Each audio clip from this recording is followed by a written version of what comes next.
Hi guys, I'm Erik Voss, and this is a breakdown of The Walking Dead Season 7, Episode 9, the mid-season premiere, Rock in the Road. And there's a lot to be happy about with this episode. Rick and the gang having a new purpose, some intriguing mystery, interesting connections you might have missed, and the most effective way to clear a walker herd.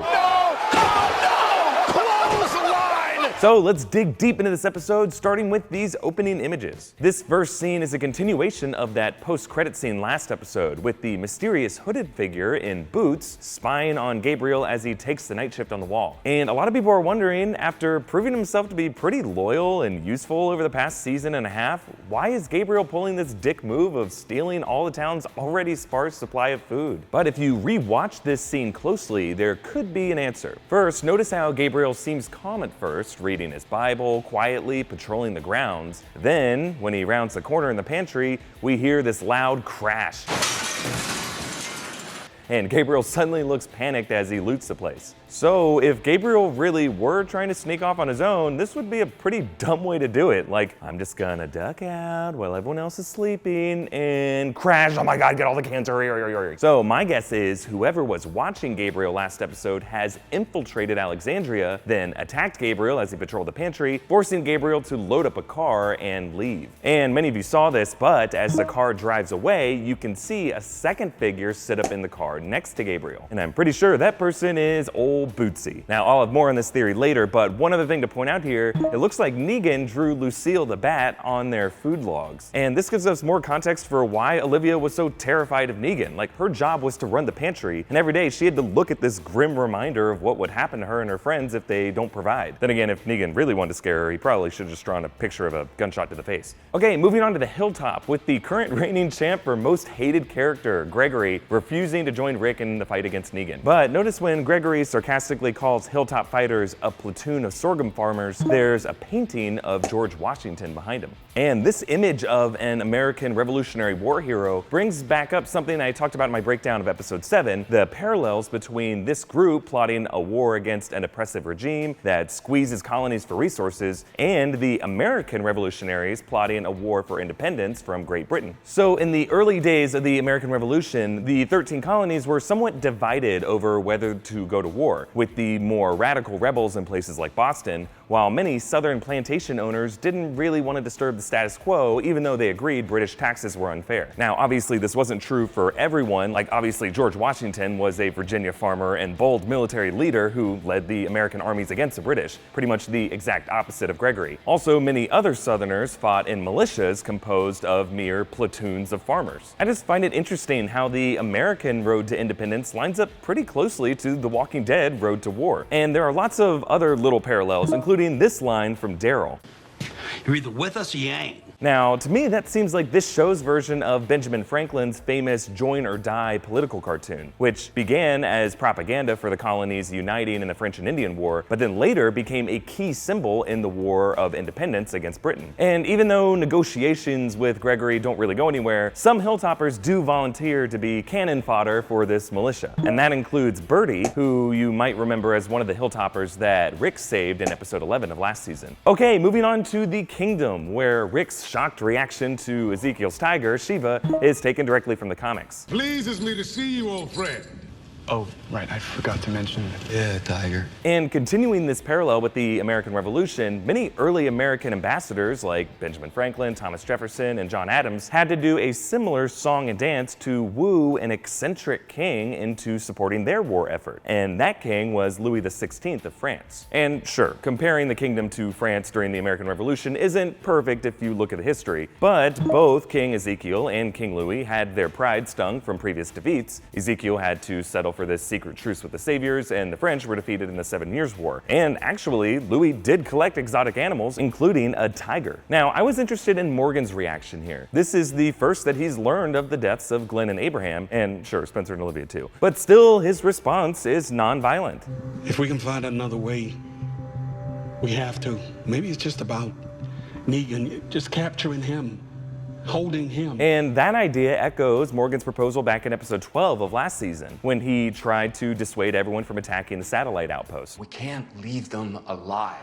Where there's life, is possibility. And really, Morgan's idea to capture Negan as some kind of prisoner of war refers back to the prison cell that he built in that episode. So this has really been Morgan's objective since really episode 4 of last season, when Eastman showed him that redemption was possible through incarceration and discipline and reflection. And Morgan is hoping that they'll try that with Negan too. Unfortunately, it sounds like Rick and Daryl and the rest are like, yeah, no thanks, we're just gonna kill a bastard. And before I move on, Rick brings up the title of this episode with his story, Rock in a Road, about an ignored obstacle that keeps causing harm to travelers until a girl removed it and found a great reward underneath. And in case you were like, wait, is the Rock the tiger or Jerry? It pleases him indeed, Jerry.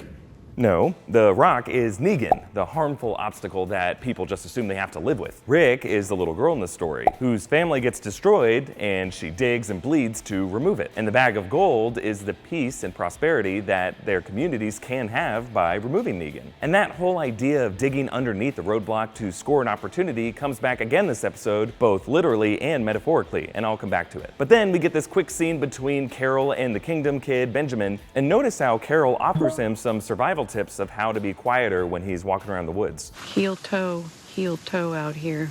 Bend at your knees. You want to keep quiet. I heard you from a mile away. This reminded me of the last time Carol instructed young people back in season 4 with her creepy knife lesson to Lizzie and Mika in the prison. And based on how those students ended up, you can see why Carol is more hesitant this time. She doesn't really want any more blood on her hands. Which is a shame because, and I may be reaching here, but Benjamin seems exactly the kind of minor character that the show kinda wants us to care about just because they intend on killing him off. Maybe as a casualty to emotionally drive Ezekiel and Morgan into war. In fact, I think that is likely the reason we get this father-son moment between Ezekiel and Benjamin, where Benjamin says, My dad always said that if you're asked to be the hero, be a hero. And I wouldn't be surprised if those exact words echo in Ezekiel's mind as he's cradling this kid's dead body at some point. I should have been the hero. And real quick, notice how the bedtime story that Ezekiel tells Ben's brother Henry, Thank God Almighty, we are free at last. is a speech by another king, Dr. Martin Luther King Jr.'s I Have a Dream speech. Free at last, free at last. Thank God Almighty, we are free at last.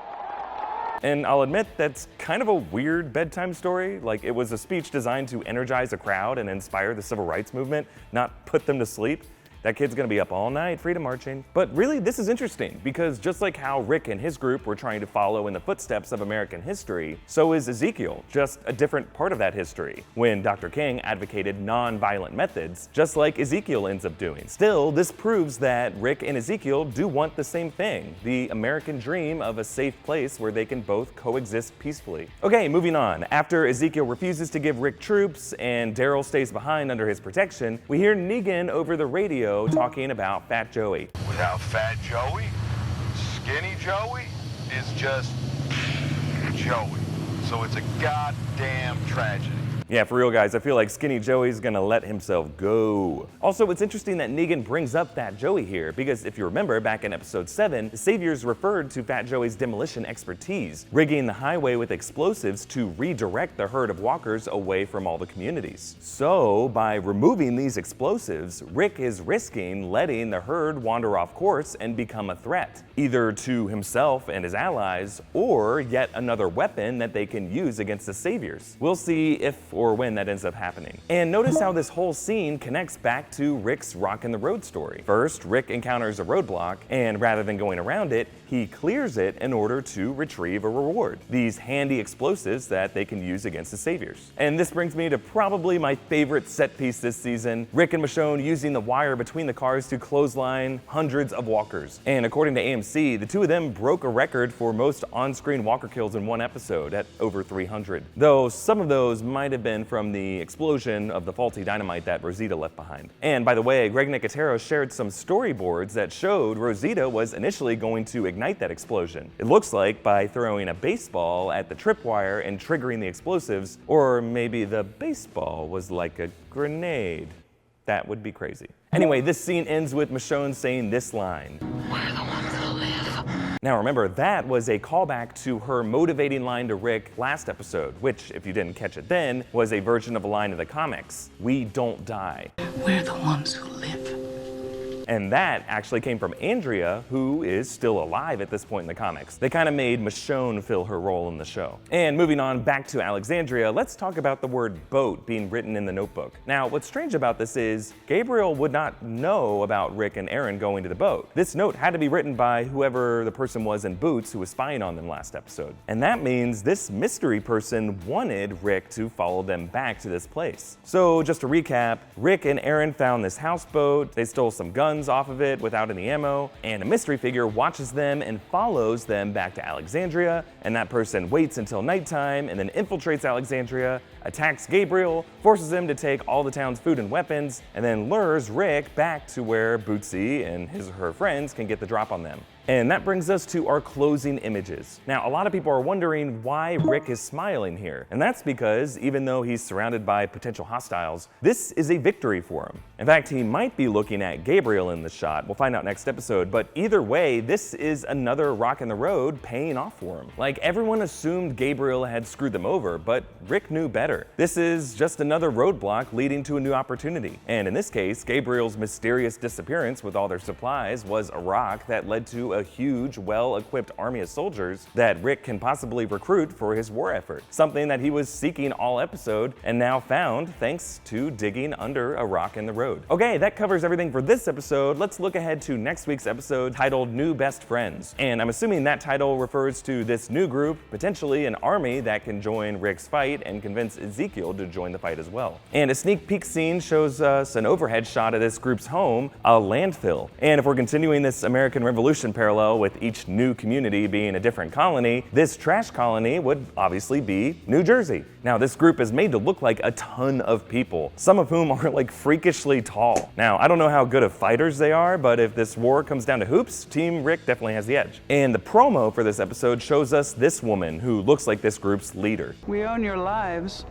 You want to buy them back? And by the sound of it, this group looks at property similarly to the way Negan does. But something tells me they're going to be a bit more reasonable. And if you look closely at this wide shot, a few of these garbage pail kids are covered up in a very similar way to the person who was spying on Gabriel. And many of them have very long hair, just like that spy did. And in case you comic readers are wondering, I'm pretty certain these people are not the Whisperers. I mean, the Whisperers obviously have a whole other thing that makes them unique, so this isn't them. This is an entirely new group to the show, not seen in the comics. Also, next episode looks like it'll focus on Daryl and Ezekiel at the Kingdom as tensions rise with the Saviors. And it seems like Richard will try to use Daryl as a more hawkish devil on the King's shoulder to counter Morgan's calls for peace and isolationism. And finally, a few lingering questions. One, do you like how the show is expanding this world so quickly? Now, I thought they were going to stop with new colonies after Oceanside, but then bam, Trash City, New Jersey. Personally, so long as these new communities are still interesting, I'm down to see more of them. And two, do you feel like The Walking Dead is back on track? Like, let's be honest, some of those episodes in the first half of the season definitely dragged a little bit. But now that Rick and his people have a real purpose, this show just works a lot better when all these parties are working together to solve their problems. Hopefully the show can keep up this momentum. Okay, let me know what you think in the comments, and check out my breakdowns from the first half of season 7 too. And if you like this video, please hit like and subscribe to New Rockstars, and make sure you're getting email notifications. Also, please share this video, and if you really like us, you can contribute to us on Patreon. Thank you so much to all of our current patrons, especially Kenny Smith. You can hit me up on Twitter at EA Voss with any thoughts you have about The Walking Dead, or follow New Rockstars on Twitter at New Rockstars for updates on our videos. Okay, thanks for watching. Bye.